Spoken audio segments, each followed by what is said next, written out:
Assalamualaikum warahmatullahi wabarakatuh. Kali ini saya akan mewawancarai teman saya yang bernama Nada dan akan mengulik komunikasi internasional yang telah dilakukan oleh teman saya yang saat ini sedang menjadi pelajar di Tiongkok dan mengulik bagaimana kondisi negara tempat teman saya ini tinggal selama pandemi COVID di Tiongkok. Selamat menyaksikan. Assalamualaikum. Waalaikumsalam. Boleh perkenalkan diri terlebih dahulu, Saudara Nanda? Kenalin, aku Nada Zakia, Kak. Asal dari Ya. Probolinggo, salah satu mahasiswa di perguruan tinggi di Tiongkok. Bagaimana kabar Dek Nanda saat ini? Alhamdulillah baik. Kak Nora gimana? Baik juga. Sehat kan? Alhamdulillah. Jika boleh tahu, profesi Anda saat ini apa dan di mana negara Anda belajar? Sekarang sedang menempuh S1 di Tiongkok. Itu di daerah mana, Dek? Tahun lalu itu aku di Nanjing, kota Nanjing ya. Dan sekarang karena pindah jurusan atau udah mulai masuk jurusan, pindah kotanya. Sekarang pindah ke Guangzhou. Oh, gitu. Oke. Apakah negara Cina itu masih terdampak virus corona nggak, Dek? Untuk saat ini secara keseluruhan itu udah bisa dibilang membaik ya. Tapi ada tempat, Mbak, akhir-akhir ini tuh muncul berita kalau mulai muncul virus corona baru gitu. Biasanya kota besar, misalkan di Shanghai kemarin, sama di Beijing juga sempat. Selanjutnya, bagaimana kebijakan pemerintah Tiongkok dalam menangani virus COVID-19 yang terus meningkat pada saat itu, saat adik di sana? Waktu selama pandemi aku di sana itu, mereka ngasih pemberitahuan tuh lewat macam-macam, mulai dari televisi pasti ya. Tapi karena aku nggak ada televisi di sana, jadi nggak nonton berita. Terus tiap operator SIM card itu ngirim SMS ke kita, ke masing-masing nomor. Entah itu jaga kebersihan, cuci tangan, jangan menyentuh muka sembarangan, kalau tangan lagi kotor dan lain-lain. Biasanya juga di WeChat itu kita kan ngikutin beberapa akun, misalkan provinsi tempat kita tinggal kan. Nah, juga ngasih info perkembangan corona di kota kita tinggal itu gimana, terus ngasih info peringatan dan lain-lain. Berarti kebijakannya itu dikomunikasikan menggunakan media massa ya? Sama media sosial. Terus bagaimana peran KBRI terhadap WNI mahasiswa yang ada di Tiongkok? KBRI pada waktu itu, ini kan virus baru kan ya? Betul. Kan orang-orang begitu dengar beritanya itu panik kan, pada panik. Nah, tugas KBRI pada waktu itu ya menenangkan WNI yang ada di sana.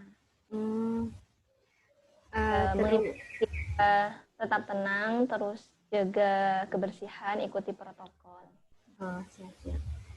Terus perannya pada saat pandemik, apakah ada yang disampaikan oleh KBRI terhadap pelajar yang ada di sana? Ya itu tadi, menghimbau jaga kebersihan, ikuti protokol. Dan waktu aku pertama kali di sana tuh kan masih seminggu ya pandemi itu. Terus pulang. Sebelum itu masih belum ada subsidi gitu. Aku pun sepertinya ada. Terus kalau support dari KBRI sendiri itu bagaimana, Dek? Misalnya nih, KBRI itu berusaha untuk mengevakuasi pelajar yang ada di Tiongkok itu biar cepat pulang ke Indonesia sendiri gitu?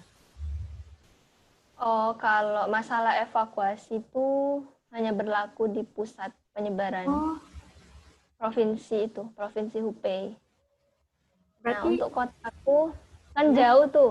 Mm-mm. Jaraknya dari pusat penyebaran itu 700 kilometer. Berarti Jadi adek ini, nggak dievakuasi. oh berarti adek pulang dengan sendiri gitu Iya, ya? biaya sendiri. Kota Begitu. lain Wuhan, mahasiswanya itu pulang pakai biaya sendiri pastinya. Oh, iya, iya, iya. Terus saat pandemi di Tiongkok, bagaimana dengan kendaraan umum, penerbangan, pariwisata, dan perjalanan domestik? Apakah ditutup atau ditutup sebentar gitu? Gini, virusnya muncul itu kan bertepatan sama tahun barunya orang Cina. Oh iya, iya betul. Istilahnya di sini tuh kayak hari raya Idul Fitri gitu, Mbak. Mm-mm. Jadi orang-orang pada mudik kan. Iya, Awalnya itu mereka bilang virusnya nggak apa-apa kok gitu kan ya. Waktu itu aku habis UAS nih. Ada temanku yang tanya ke guru kelas, ada virus baru ya Laosha gitu. Iya tapi insya Allah nggak apa-apa, Laoshanya bilang gitu kan. Nah sampai saat itu arus transport itu masih normal kan. Kayak metro itu masih normal, terus taksi masih normal, penerbangan juga. Karena orang-orang pada mudik tuh. Jadi masih normal. Terus um, sepertinya ini ya setelah virus berjalan sampai lebih dari agak lama gitu, iya. itu mulai ditutup. Berarti, Temen ada nih yang rencana liburan kan, ya, rencana ke kota lain udah pesan tiket. Waktu itu virusnya udah enggak, ya udah semingguan lebih lah, udah sampai ke kota kita kan. iya. Nah itu tiketnya otomatis di cancel Oh iya, sama iya. aplikasi auto di blok gitu mbak. Menurut adek, Tiongkok itu cepat atau enggak dalam penanganan virus COVID ini? Bisa dibilang paling cepat. Paling cepat ya? Januari awal muncul kan, enggak, 31 Desember, akhir Desember muncul, terus baru baru viral di kotaku itu Januari kan. Ya. Januari sampai Mei mereka udah mulai perkuliahan. Oh, sih. Ini lanjut ya deh pertanyaannya. Uh, Apakah sampai saat ini Tiongkok masih memberlakukan kebijakan lockdown? untuk Wuhan itu udah lama dibuka ya. Iya. Tapi untuk kota lain, aku rasa udah nggak lockdown lagi mbak. Soalnya teman-temanku di sana udah banyak yang mulai ke mall, jalan-jalan. Berarti udah fix aman gitu ya? Iya. Di beberapa kampus sudah mulai perkuliahan, kecuali yang mahasiswanya banyak yang pulang ke negara masing-masing. Saat adik masih di sana, bagaimana dengan sosial masyarakat yang ada di sekitar asrama adik? Apakah mereka mengikuti protokol kesehatan atau tidak? Atau malah ada yang melanggar gitu?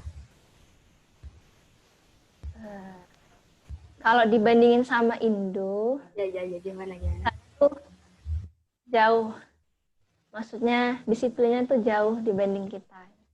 Di sana sekali pemerintahnya bilang pakai masker atau jaga kebersihan, mereka manut semua, nurut. Berarti sedikit gitu ya yang melanggar atau sedikit banget yang melanggar. Selanjutnya, bagaimana dengan teman-teman Anda saat pandemik? Apakah sempat merasakan krisis kebutuhan pokok dengan tutupnya toko-toko saat pandemik? Kalau krisis itu enggak ya Mbak, soalnya pada waktu itu emang sempat nutup seminggu, tapi bukan karena virus, karena emang libur hari rayanya mereka, libur tahun barunya mereka. Nah, sebelum masa nutup, kita tuh udah numpuk bahan makanan gitu, kira-kira seminggu buat persediaan seminggu lebih. Tapi kalau toko kayak sejenis Indomaret gitu ya, Karena masih tetap buka, di samping kampus itu masih tetap buka. Tapi ada kan ketakutan kayak gimana ya kalau misalnya kebutuhan pokok aku udah habis sebelum pulang gitu. Ketakutan pasti ada ya. Iya, saya siap. Terus selanjutnya ya, Dek, apakah kampus Anda memberikan subsidi pada saat pandemi COVID? Jika iya, subsidi berupa apa? Kalau kampusku, jujur waktu aku belum pulang itu nggak ada subsidi, Mbak. Cuma apa ya, dikontrol ketat, mahasiswanya mau keluar, Ya. itu harus laporan dulu, harus jelasin mau kemana, tujuannya apa keluar, itu harus buat laporan dulu. Kalau masalah subsidi nggak ada waktu itu. Apakah di kampus Anda itu pada saat Anda di sana itu kampusnya itu memberikan perlakuan khusus untuk WNI atau warga negara yang asal dari Tiongkok sendiri? Pastinya ya, waktu itu kan bertepatan sama libur winter juga kan, libur winter terus libur hari rayanya mereka, libur tahun barunya mereka. Beberapa dari temen itu pulang kan, Ya. dan beberapa lagi banyak yang tinggal di kampus. Nah pastinya diperhatikan banget kita di sana, Mbak. Keluar itu di gerbang udah dijaga sama perawat gitu, dicek suhu lah, apalah, terus nggak boleh ada sembarang orang masuk ke kampus kalau bukan pemegang kartu kampus. Oh, iya, iya. Terus kalau kampus Dek Nada sendiri itu ada kebijakan sendiri nggak sih waktu pandemi COVID gitu? Kebijakan apa nih misalnya? Misalnya kebijakan uh, apa sih namanya, mahasiswanya nggak boleh keluar asrama atau mahasiswanya liburan dari tanggal ini sampai tanggal ini gitu. Uh, Waktu itu kan emang libur nih kita sebulan. Oh, jadi bertepatan sama liburan ya? Iya, libur libur semester lah dibilang. Kalau kebijakan tentang kuliah online-nya itu bagaimana, Dek? Kuliah online itu baru baru mulai di Februari kan. Nah, jadi untuk awalnya itu pada bulan Februari, Maret, April, Mei semuanya serentak online, Mbak. Iya. Nah, Mei itu kan ada beberapa dari anak internasional yang nggak pulang nih. Nah, Betul. Mei mereka yang nggak pulang udah bisa mulai offline. Tapi kita yang ada di negara sendiri, kita tetap online. Oh, berarti Tapi ada nggak ada. dua opsi gitu ya? Bener. Berarti kebijakannya boleh offline, boleh online. Bagi yang menetap di kampus, mereka offline. Terus Ade dapat info itu dari dari media apa gitu? Info kelas ini. Iya. Kita ada grup sendiri per kelas di WeChat. Oh, jadi dari word of mouth ya, dari mulut ke mulut ya. Sama pemberitahuan di WeChat, Mbak. Itu dari kampusnya sendiri ya? Iya, grup kampus. Ada grup kelas sama grup kampus juga. Selanjutnya, sekarang kan negara-negara di dunia mengikuti instruksi WHO. Tapi mengapa ada negara-negara yang kasus COVID-nya selalu meningkat, ada yang kasusnya menurun. Bahkan ada juga negara yang kematiannya karena COVID itu nol, seperti yang ada di Vietnam. Menurut Ade, bagaimana pendapat Ade tentang keadaan tersebut dan faktor apa yang menjadi keberhasilan Tiongkok dalam menghadapi virus corona? Faktor utama kalau menurutku itu kekompakan antara pemerintahnya sama masyarakatnya. Jadi walaupun pemerintahnya tegas, kalau masyarakatnya ngeyel, itu tetap aja sia-sia gitu. Nah, kalau kasusnya Tiongkok, di sana kan berhubung negara apa ya? Negara komunis lah gitu ya. Yeah. Kali pemerintah bilang gini, semuanya itu pasti nurut gitu. Jadi antara masyarakat dan pemerintah. Saya lihat di internet itu kan ada deh kayak Tiongkok ini kayak memberi CCTV, tapi CCTV-nya itu bisa mantau. Nah, ini nih, misal adik jalan nih, kepantau sama CCTV. Nah, itu tuh kayak bisa dipantau. Nah, ini nada dari WNI gitu. Itu menurut adik bagaimana? Tahu nggak Oh, kebijakan itu? ya masalah CCTV aku pernah dengar, Mbak. Kalau yang aku tahu ya, itu gini. Misalkan ada orang yang dimintain kesaksian riwayat perjalanannya dia Nah, gitu. betul, ya. Jadi buat mastiin yang dibilang si saksi itu benar atau tidak, petugasnya itu ngecek CCTV gitu. Arus perjalanan dia. Berarti Jadi udah teknologi itu benar-benar ada ya? Iya benar-benar ada. Jadi udah tahu kan virusnya kira-kira tersebar ke daerah mana. Dia habis perjalanan kemana itu ketahuan. Menurut adik itu lebih setuju nggak? Kan banyak yang kontra tuh sama teknologi yang itu. Soalnya juga menuju ke privasi orang kan. Menurut adik itu setuju-setuju aja atau bagaimana dengan kebijakan seperti itu? Kalau aku sendiri sih setuju-setuju aja ya. Karena kan ya nggak begitu melanggar privasi kan. Cuma ngelihat kita perginya kemana, arahnya kemana, nggak sampai ke spesifik di dalam suatu tempatnya kan enggak kan. Ngecek perjalanannya aja. Jadi untuk menangani virus itu ya cukup membantu lah. Oh, cukup membantu ya. Terus selanjutnya, menurut Nada, seberapa penting sih kita harus mengikuti protokol kesehatan walaupun hanya sekedar ke Indomaret atau minimarket gitu?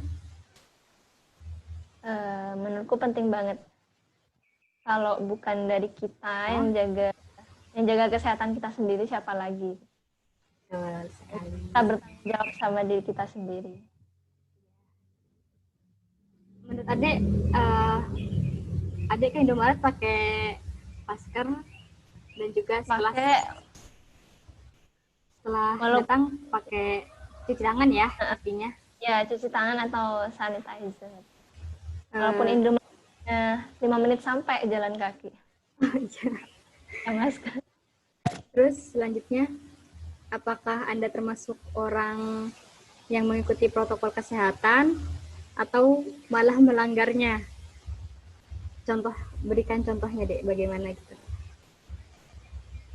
Termasuk mengikuti protokol ya. Mana-mana masker, terus jaga jarak juga. Misal kalau lagi ngantri, ya udah mending ngalah gitu, jaga jarak. Ya udah dia duluan yang bayar gitu. Mending aku nunggu. Adik kalau diajak jalan sama temannya tuh mau nggak sih? Kadang mau sih. Tapi kan nggak pas rame-rame gitu. Paling banyak 3 orang, 3-4 orang. Berarti sekarang itu nggak ada kebijakan baru dari kampus nggak untuk balik atau gimana gitu? Sampai sekarang belum ada. Belum ada ya? Tapi kemarin sempat ada survei gitu, Mbak. Survei next semester kita tuh maunya offline apa online gitu. Tapi sebatas survei, nggak tahu keputusannya. Kita lebih prefer offline apa online, terus penilaian evaluasi pembelajaran 1 semester online ini gimana gitu. Sebatas survei itu, tapi keputusan balik atau tetap online itu masih belum ada. Berarti kampus ada juga masih mempertimbangkan opini dari mahasiswanya sendiri ya? Iya. Berarti komunikasinya 2 arah. Siap, Dek. Terima kasih ya, Dek. Udah diwawancara.